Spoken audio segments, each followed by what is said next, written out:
Hello everyone, welcome back into another Genshin Impact video. Today we're back with Lost 50/50s. This is the third episode of the series, and today it's the Electro Queen herself. We're talking about Keqing. So let's get started. Here we have Keqing. She's a sword user, she wields an Electrovision, and she has two builds. First of all, she has a physical and an Electro build. And yeah, let's see which weapons are the best for her. Starting with weapons, we have the Aquila Fevonia. This is the best option if you're going to build a physical Keqing. And then we have the Mistsplit Reforge, which is the best option if you're building an Electro Keqing. Another 5-star weapon that you can use is the Skyward Blade, which maybe it's not the best sword for Keqing, but it's a very cool one because gives you a lot of energy recharge, and the attack is very high. Also gives you 4% crit rate, gives you 10% movement speed, 10% attack speed, and also increases your normal and charge attack by 20% whenever you cast your elemental burst, which is insane. And this lasts for 12 seconds. And it happens to be that her elemental burst has a cooldown of 12 seconds. And there's also the new weapon. And yeah, I'm sorry for the mispronunciation. It's called Haran Gepaku Futsu. And this weapon has crit rate as a substat, lots of attack, and gives you 12% elemental damage. Also gives you 20% more normal attack damage, which is nice, but it's not the greatest thing for Keqing. Let's talk now about the 4 stars. We have the Festering Desire, which is a good option. Definitely not the best, gives you energy recharge and increases your elemental skill damage.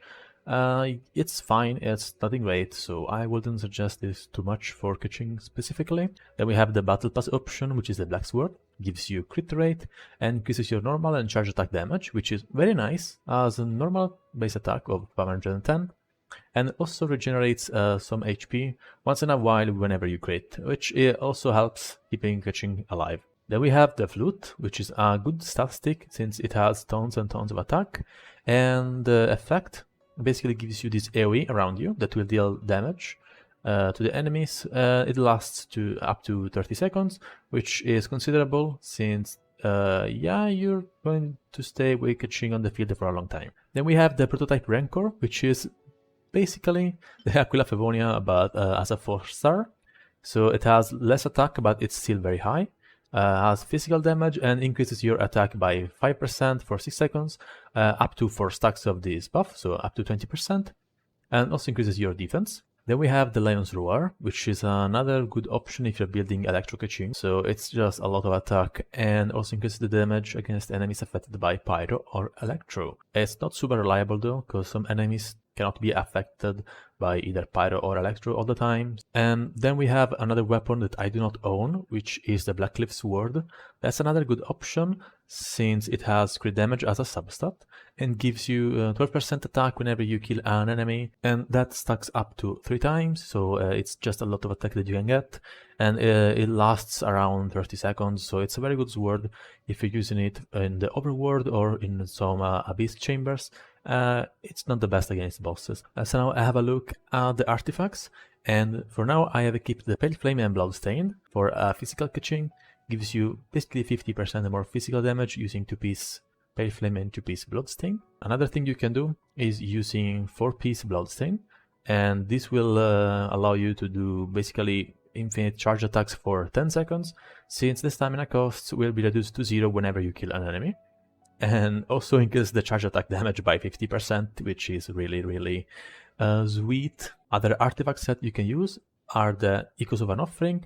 The 2-piece set increases your attack by 18%. I don't really recommend the 4-piece set because it's more suited for normal attacks, and it's almost the same for the Vermilion Hereafter that also gives you 18% more attack with the 2-piece set.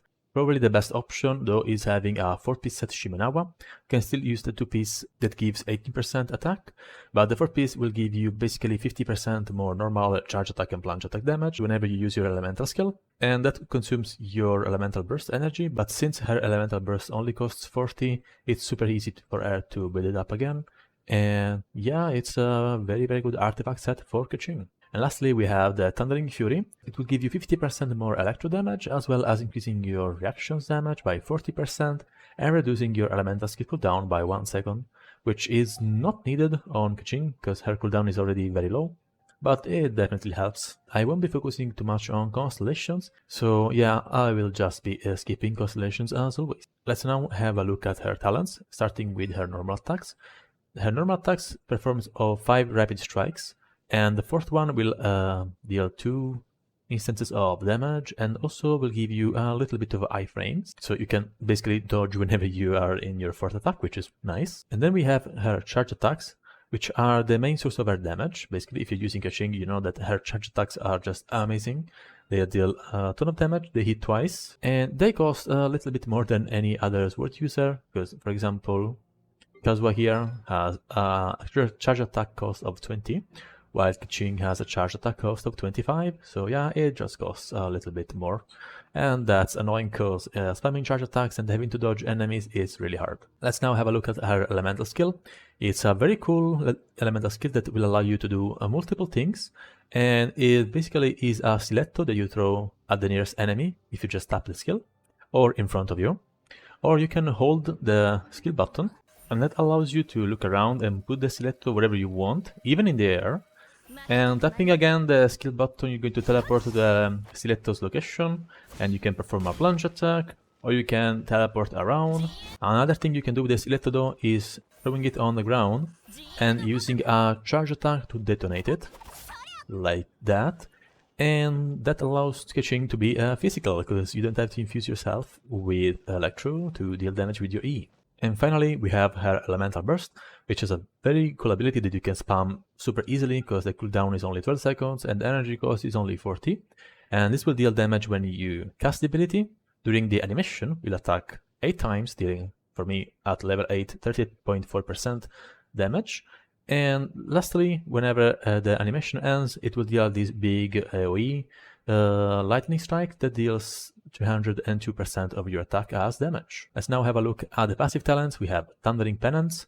This basically allows Keqing to be Electro for 5 seconds whenever she uses the stiletto and teleports to the location of the stiletto. And then we have, well, the best passive talent that any character has probably, which is Aristocratic Dignity.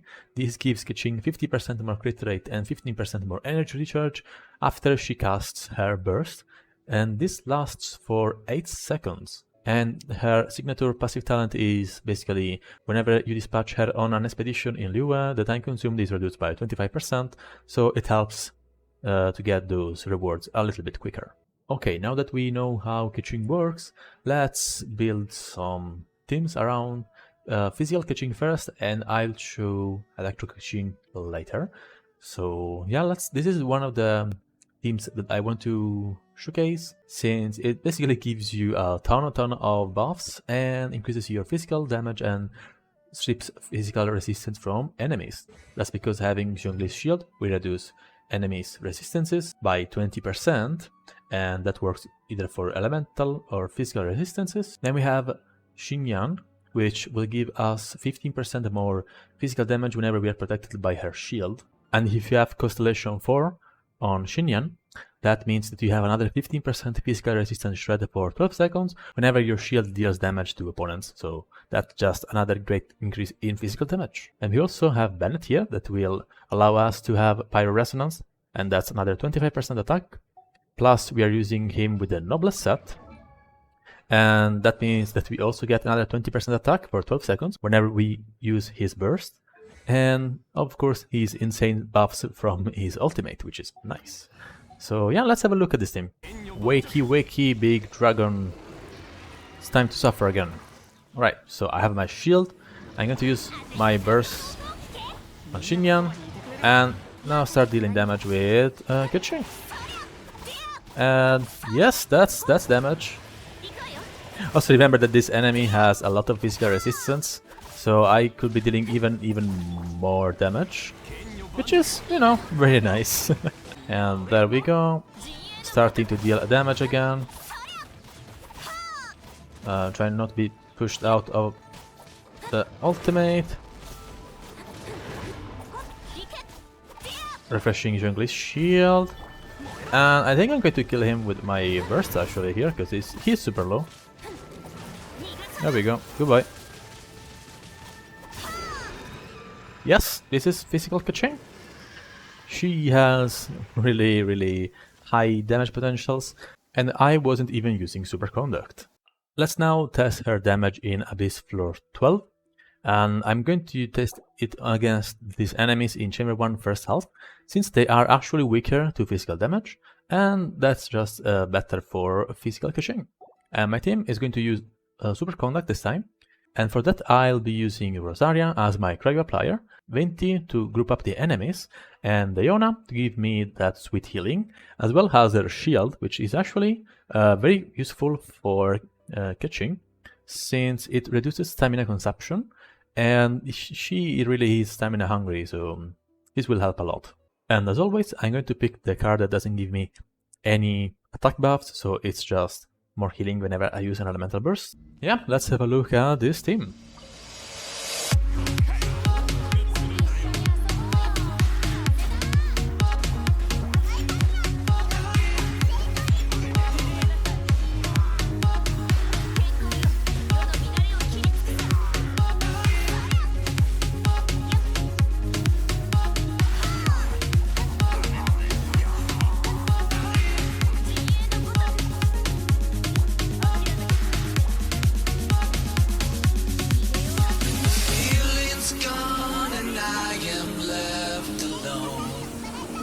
Trace of the night on the way back down from the sky where you left my soul.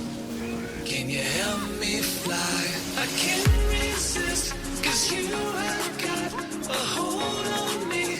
And all these thoughts, when you are here, you light up the dark sides.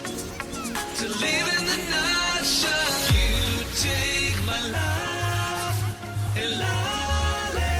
Side, you fade the dark inside the living light shines.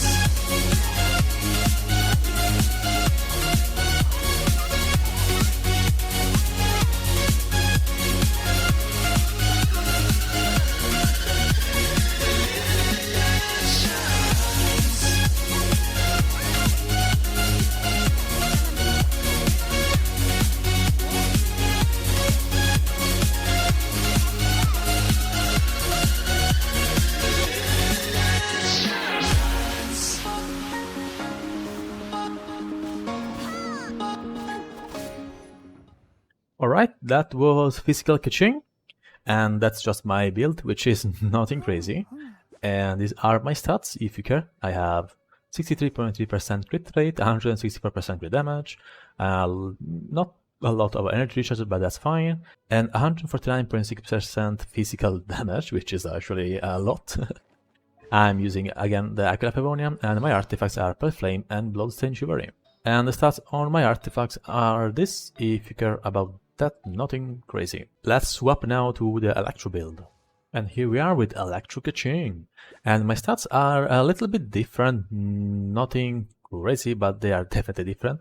I have 69.9% crit rate, 171.4 crit damage, 142% energy recharge, and 60.6% electro damage bonus. I'm using the Mistsplitter Reforged, so I'm basically using the best swords you can use for these two builds. And my artifacts are, well, nothing crazy. I'm just using Gladiator Finale and Shimenawas. And the stats are this, again, nothing crazy. I'm just using what I can. And the team I'm going to use this time is composed of Keqing, Kuju Zara, Kazuha, and Kokomi. This way I have a lot of buffs with Sarah, since she is Constellation 6, will also provide me with a lot of crit damage. Kazuha will help me get some sweet elemental damage bonuses, and Kokomi is using the Thrilling Tales of Dragon Slayers, which means I get tons of attack every 10 seconds. Let's wake up the big lizard again.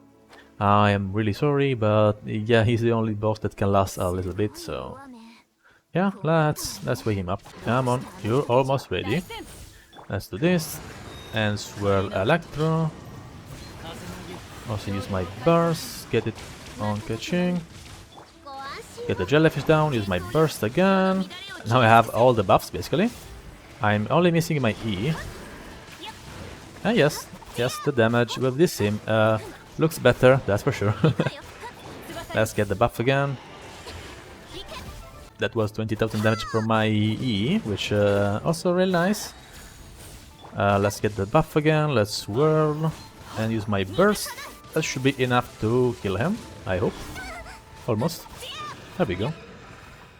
Yes, I think this team performs better, and that's because of the buffs I get.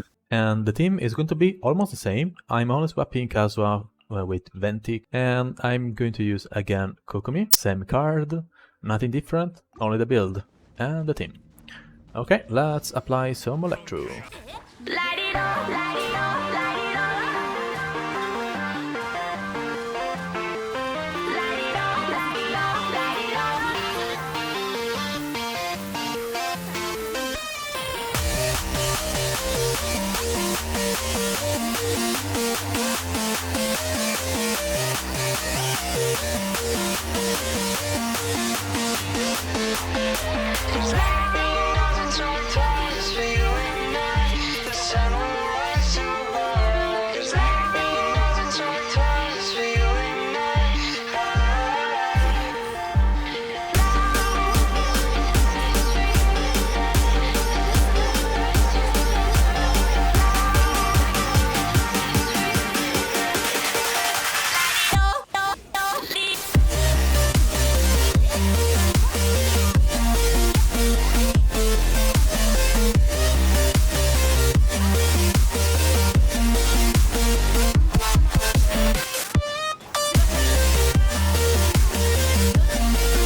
And that was Electro Keqing in Abyss 12. I actually really think that Electro Keqing performs better, especially using a bit of Electro Charge reactions, using, of course, Sarah, that gives us so much damage.